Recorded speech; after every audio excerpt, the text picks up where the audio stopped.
Hello students, तो आज का जो टॉपिक है वो है टॉलेंस टेस्ट। टॉलेंस टेस्ट की बात करेंगे, उससे पहले हम बात कर लेते हैं टॉलेंस रिएजेंट क्या होता है।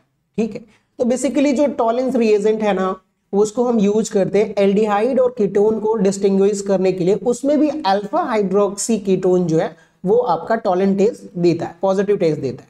ठीक है, सो यहाँ पे दो चीजें, एक चीज और याद रखिए आप लोग कि जो टॉलेंस टेस्ट है उसको हम कभी कभार या मोस्टली जो है सिल्वर मिरर टेस्ट भी कहते हैं लैब वगैरह में। ठीक है, तो चलिए आइए सबसे पहले यहाँ पे बात करते हैं कि भाई ये कौन कौन दे सकता है। तो पहली चीज याद रखिए, टॉलेंस टेस्ट जो है एल्डिहाइड दे सकता है और अल्फा हाइड्रोक्सी कीटोन दे सकता है। ठीक है, और इस टेस्ट को परफॉर्म किसने किया था, तो यहाँ पे देखिएगा, यहाँ पर क्या है, बेनहार्ड टॉलेंस। जो केमिस्ट थे जिन्होंने इसको डिस्कवर करा उसको हम बोल देते हैं बेनहार्ड टॉलेंस। ठीक है, इनके नाम पे ये टॉलेंस टेस्ट रखा हुआ गया है।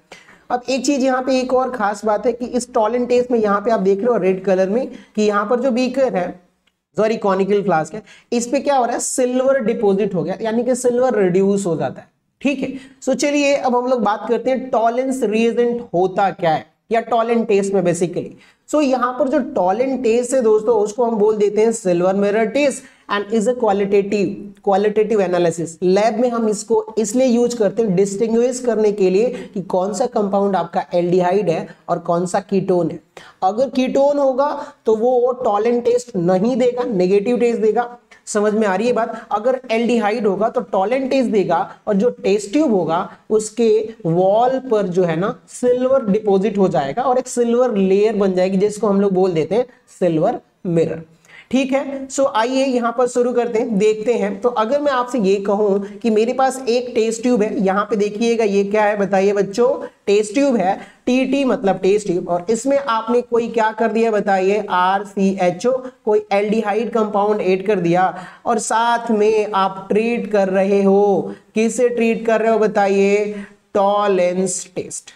यानी कि टॉलेंस रीएजेंट से अगर आपने यूज किया तो क्या हो जाएगा कि ये जो एल्डिहाइड यहां पे देख रहे हो, ये एल्डिहाइड को ऑक्सीडाइज कर देगा। टॉलेंस रीएजेंट जो है वो क्या कर देगा बताइए, एल्डिहाइड को ऑक्सीडाइज कर देगा, किसमें, कार्बोक्सिलिक एसिड में ऑक्सीडाइज कर देगा। और खुद जो मान लीजिए ऑक्सीडाइज हो रहा है टॉलेंस, तो जो टॉलेंस रिएजेंट में जो सिल्वर मेटल होता है ना, सिल्वर Ag+ फॉर्म में, वो एक इलेक्ट्रॉन गेन करके वो किस में चला जाता है, सिल्वर सॉलिड में चला जाता है। और वो जो सिल्वर सॉलिड बन रहा है ना, वो वॉल पर क्या हो जाता है बताइए, डिपॉजिट हो जाता है। और उसके वॉल पे जैसे ही डिपॉजिट होगा, इधर डिपॉजिट होगा वॉल पर, तो वॉल जो है वो साइन करने लगेगी, चमकने लगेगी। इससे हमें ये पता चल जाता है कि वो जो कंपाउंड है या तो वहां पर क्या होगा, एल्डिहाइड फंक्शनल ग्रुप है या फिर अल्फा हाइड्रोक्सी कीटोन है, लेकिन कीटोन नहीं होगा। ठीक है, क्योंकि कीटोन नहीं देगा। सो चलिए दोस्तों आगे बढ़ते हैं। अब हम लोग कैसे जो है टॉलेंस रिएजेंट को प्रिपेयर करते हैं उसके बारे में हम डिस्कस करेंगे।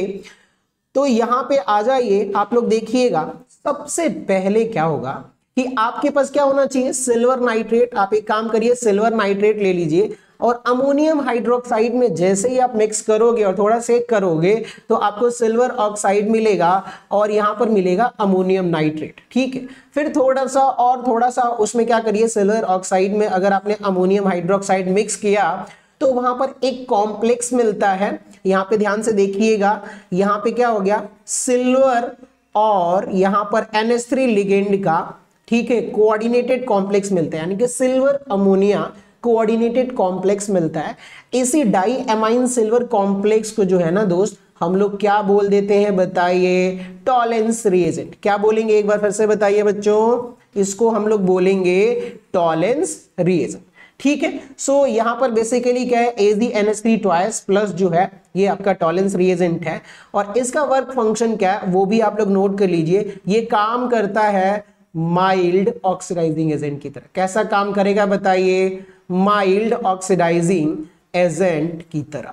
माइल्ड ऑक्सीडाइजिंग एजेंट का मतलब क्या हुआ कि एल्डिहाइड को ये कार्बोक्सिलिक एसिड में कन्वर्ट कर देगा, लेकिन अल्कोहल को कार्बोक्सिलिक एसिड में कन्वर्ट करना बहुत टफ हो जाएगा, क्योंकि उसके लिए फिर हमें क्या यूज करना पड़ेगा, स्ट्रॉन्ग ऑक्सीडाइजिंग। तो फिलहाल इतना ही आप नोट करिए कि यहां पर जो आपका ये जो टॉलेंस रिएजेंट दिख रहा है ना, ये टॉलेंस रिएजेंट, ये आपका माइल्ड ऑक्सीडाइजिंग एजेंट है। अब आगे क्या होता है, तो चलिए इसके कुछ रिएक्शंस देख लेते हैं। जैसे मान लीजिए बच्चों कि मैंने यहाँ पर मेरे पास एक क्या है टेस्ट ट्यूब 1 और यहाँ पर हमने क्या लिया हुआ है बताइए टेस्ट ट्यूब 2। ठीक है, टेस्ट ट्यूब सेकेंड में आपने रखा हुआ है, क्या रखा हुआ है बताइए, आपका कोई कंपाउंड है, कोई कंपाउंड जैसे कि मान लीजिए कि RCOH, ये एल्डिहाइड कंपाउंड है। ठीक है सर, एल्डिहाइड कंपाउंड है। और टेस्ट ट्यूब फर्स्ट में आपने क्या रखा हुआ है, तो टॉलेंस रिएजेंट रखा हुआ है। क्या बनाया हुआ है, टॉलेंस रिएजेंट आपने प्रिपेयर कर लिया है। और वो होगा क्या, तो बताइए सिल्वर और अमोनिया का क्या होगा बताइए बच्चों, कॉम्प्लेक्स होगा। तो ये रहा AgNH3 ट्वाइस और ये पॉजिटिव। आपने एक काम किया कि देखिए आपने एक टेस्ट ट्यूब में आपने सिल्वर का कॉम्प्लेक्स ले लिया है जिसको आप टॉलेंस रिएजेंट बोल रहे हो, और सेकेंड टेस्ट ट्यूब में आपने एल्डिहाइड का कोई अननोन कंपाउंड ले लिया है, पर इतना पता है कि वहां पर एल्डिहाइड जो है फंक्शनल ग्रुप उसमें प्रेजेंट है। फिर आपने क्या किया कि ये जो टेस्ट ट्यूब फर्स्ट था इसमें जो रिएजेंट था उसको टेस्ट ट्यूब सेकेंड में आपने पोर कर दिया, और आप देखोगे कि थोड़ी देर बाद क्या होगा कि आपका एल्डिहाइड जो है, अब यहाँ पे देखिएगा एग्जांपल के तौर पे यहाँ पे आपका एल्डिहाइड कंपाउंड जो है टॉलेंस रिएजेंट से क्या करता है, रिएक्शन करता है। टॉलेंस रिएजेंट से जैसे ही रिएक्शन होगा तो इसका काम क्या है बताइए, ये कैसा काम करता है, ऑक्सीडाइजिंग एजेंट की तरह, ऑक्सीडाइजिंग एजेंट की तरह काम करता है। तो इसकी वजह से क्या कर देगा, ये जो आप एल्डिहाइड देख रहे हो ना, इस एल्डिहाइड को ये ऑक्सीडाइज कर देगा कार्बोक्सिलेट आयन में, और फर्दर जब आप इसका क्या करोगे बताइए, हाइड्रोलिसिस करोगे, तो ये किस में कन्वर्ट हो जाएगा, RCOOH कार्बोक्सिलिक एसिड। ठीक है, लेकिन ये रेडॉक्स रिएक्शन है, तो जब इसने क्या करा कि इसका ऑक्सीडाइजिंग एजेंट है, तो इसका खुद का क्या होगा बताइए बच्चों, रिडक्शन होगा। यानी कि ये जो कॉम्प्लेक्स है, सिल्वर का जो कॉम्प्लेक्स है, उसमें सिल्वर जो है वो Ag+ के फॉर्म में एग्जिस्ट कर रहा है। तो अब देखिए इसका हुआ अगर ऑक्सीडेशन, बताइए बच्चों इसका क्या हुआ, ऑक्सीडेशन एल्डिहाइड का, तो ये ऑक्सीडेशन के थ्रू किस में कन्वर्ट हो गया, कार्बोक्सिलिक एसिड में। तो कहीं ना कहीं रिडक्शन भी होना चाहिए। तो जो सिल्वर मेटल Ag+ फॉर्म में है वो एक इलेक्ट्रॉन गेन करके किस में कन्वर्ट हो जाता है, सिल्वर सॉलिड में। ठीक है, और ये जो सिल्वर सॉलिड यहाँ पे आप देख रहे हो कि ये प्रेसिपिटेट के फॉर्म में यहाँ पर अपीयर हुआ है, और यही जब सिल्वर मिरर जब टेस्ट ट्यूब के वॉल पर आता है, अपीयर होता है, तब आप ये बोलते हो कि सर जो फंक्शनल ग्रुप है वो कौन सा फंक्शनल ग्रुप है सर, एल्डिहाइड फंक्शनल ग्रुप है। ठीक है, सो चलिए अब आप देखेंगे कि यहाँ जो ये सिल्वर, ये जो आप देख रहे हो सिल्वर जो डिपॉजिट हो रहा है, ये सिल्वर क्या हो जाता है, इसके वॉल पर क्या हो जाता है, स्टिक हो जाता है, और जिसकी वजह से साइन करने लगता है टेस्ट ट्यूब, और फिर आप बोलते हो कि सर ये पॉजिटिव टेस्ट है।